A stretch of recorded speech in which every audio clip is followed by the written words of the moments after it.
Hey guys, Brayden here with a brand new video. Today I'll be building one of my most anticipated sets ever, which would be the Diagon Alley. So not only will I just be building this magnificent set, I will be building the Leaky Cauldron. I think that the Leaky Cauldron is definitely a big part of the movies. Unfortunately, LEGO left it out of this set. So to rectify this shortcoming by LEGO, I'll be testing my mock skills to be adding that to this display. Before we get into the video, make sure to like, comment, and subscribe for future videos. So without further ado, we actually have to build this set, so let's get right on into the time lapse.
So now that we've built the actual set, now we have to begin building the Leaky Cauldron.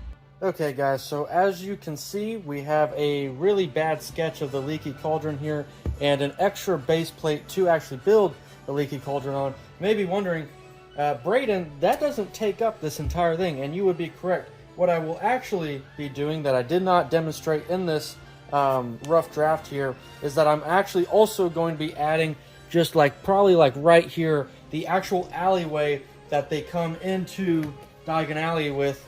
LEGO did include Welcome Harry to Diagon Alley, but they didn't actually include that scene, so that's what we're going to be doing. We're going to be putting this on the left side of the Diagon Alley, and so if you did not know, the Leaky Cauldron actually faces the outside world, the Muggle world, and they'll be entering in here, going through the back, and then entering through with the special I guess you'd call it code or password to get into Diagon Alley, and I'll have the little bricks opening up and then walking through. It will look really nice.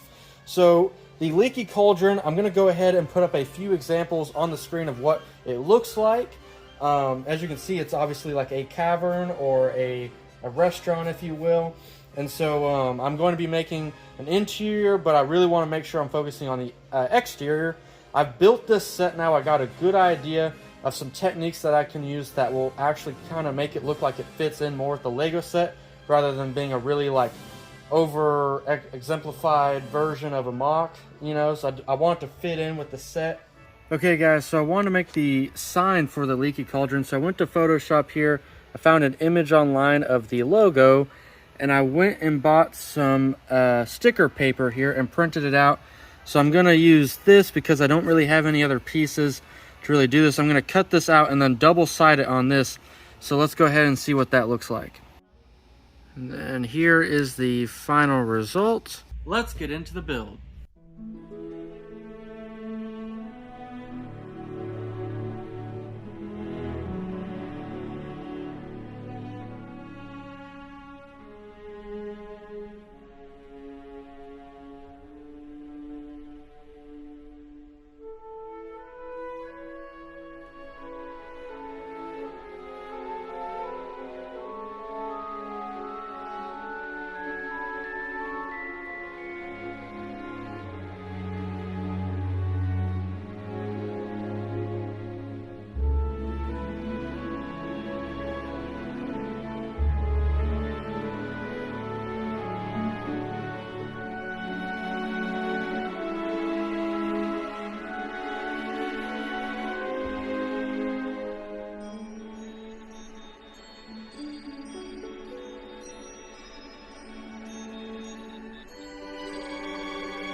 Okay guys, before we go into a quick in-depth of the actual Leaky Cauldron here, just want to show you guys how magnificent the Diagon alley looks, and I have to say that I am way more pleased with the actual entrance into Diagon alley here than I was anticipating.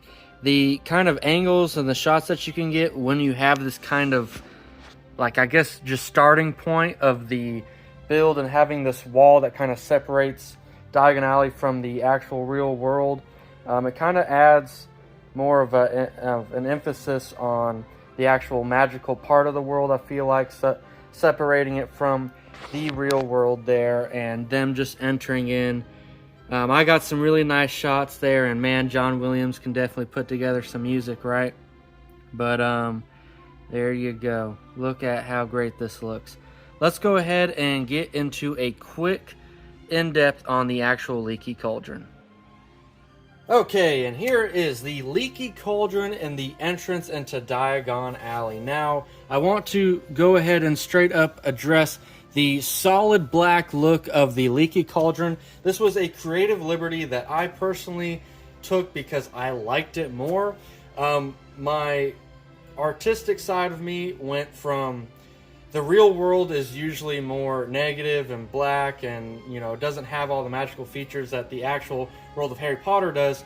So the all black look of the building is supposed to resemble kind of those attributes of the real world. And then the entrance here is, while still being, you know, the light bluish gray here, as you guys saw from the clips, that kind of angle shot where you're starting here and looking at a Diagon alley at all the colors and all the, you know, the buildings that resemble that world that we're all so in love with. I think the contrast definitely is necessary. So for my vision, I felt like the all black look of the Leaky Cauldron, although it may not be 100% accurate to the actual Leaky Cauldron, was a creative decision that I think was important.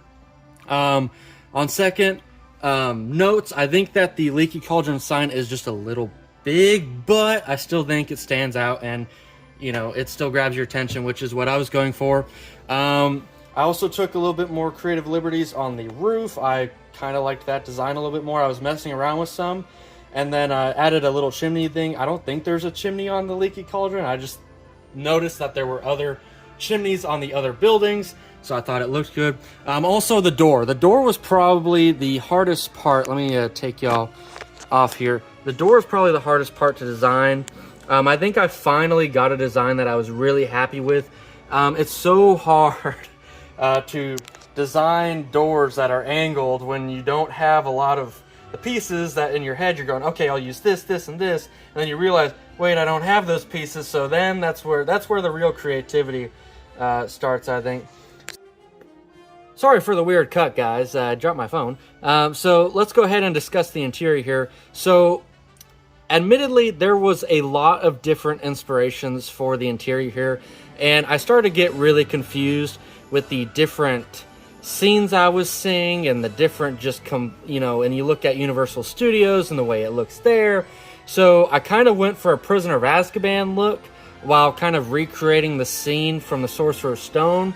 I know that probably doesn't make a lot of sense, but it's just what I went with. So, you know, kind of like at Prisoner of Azkaban, they have like the stone pillars going across, and also in the restaurant at Universal Studios, they have these like pillars going across here, and they have these seatings. And then they have like this dark tan floor with a little bit of black highlights. Obviously it's more of a checkered pattern that was a little bit more coincidental. But you have Hagrid and Harry meeting Professor Quirrell here at the quote-unquote bar, or the, yeah, I guess you would call it a bar. And they're just about to enter into the Diagon Alley here. I have two sets of Harry and Hagrid's. But yeah, there's not too much more to go with the interior here. That was just kind of where my head was at. Let's go ahead and get some final thoughts. Okay, so do I feel like I executed this well? I believe so. I think the way that I envisioned this to turn out, it kind of turned out how I wanted. And some of the other mocks that I've done recently, as I've been getting back into mock building, have not been that way. I'm actually really happy with how this turned out. There was a few techniques that I think I should have done a little bit different. Like the building is a little bit more flat than I'd like it to be. I try to get some angles in there, try to use some of these jumper pieces to kind of feel like the building is coming out a little bit more. Other than that, I feel like technique-wise, it was a lot better than some of my other builds. The vision came out a lot better. The actual addition to the set, I feel like this actually flows together with the Diagon Alley set very well. That is just my opinion. And I will be adding this to the display. I think it really does stand out. Being the entrance to Diagon Alley, I think it's an important piece to add to that set. And again, adding the all black to the Leaky Cauldron, I think was something that felt right for me. If it doesn't feel right for you, then go make your own Leaky Cauldron. This was so much fun for me. I can't imagine that it would be any less fun for you to do it yourself and see what your vision comes out like. So that being said, I think that's just about it for the Leaky Cauldron. I had a lot of fun putting this together, so let's go ahead and conclude the video. Thank you guys so much for watching. I had an absolute blast building this dream set that I've wanted for so long, and also making this great addition to my display. So if you enjoyed the video, please like, comment, and subscribe, and turn on those notifications to get notified about my new videos every Sunday. And with that being said, have a great and wonderful day.